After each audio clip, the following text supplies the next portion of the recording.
The Ton Folk Escort Carrier is a frigate class with a role as endurance carrier.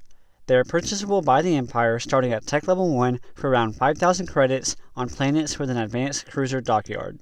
When deployed to the battlefield, the Ton Folk Escort Carrier has the following loadout taken word from word from the descriptions of Awakening of the Rebellion. Ton Folk Carriers have average charging balanced shields with a strength of 2,000. Balanced shields don't reduce or increase the damage taken from any weapon type and can deal with most attacking units rather well. They have a hull strength of 3,000 with light armor. Light armor reduces the damage taken from laser cannons, but takes additional damage from medium and heavy turbo lasers. Their speed is 175 with a low acceleration and very low turn. They have a sensor range of 2,000 with a max weapon range of 1,500 and an ideal weapon range being 1,500. Their only weapon systems include 6 dual flak laser cannons. Flak laser cannons cause small damage but do it in an area of where they exploded. They will debuff the defenses of hit fighters by 25% for 5 seconds. They are practically useless against targets that are not fighters. The 4 variants of the Ton Folk Escort Carriers have hangars with the following fighters. The default loadout. They are the base price with 2 TIE Fighter squadrons with 6 in reserve and 1 TIE Bomber squadron with 1 in reserve.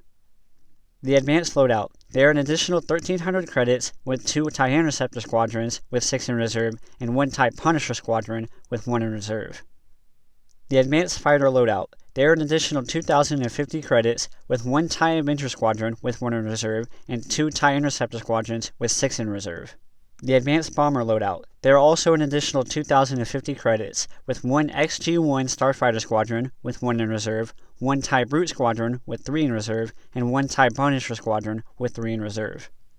Ton Folk carriers come with a supplement drop ability which when deployed contains repair drones and ammunition, repairing nearby friendly fighters and increasing their fire rate. Baron Soontir commands the 181st Ton Folk carrier. His carrier has an additional 1,000 shield strength and a hangar bay that deploys Soontir and his squadron, as well as 2 181st fighter wings with 4 in reserve. Vindoo Barvel commands the 77th Ton Folk carrier.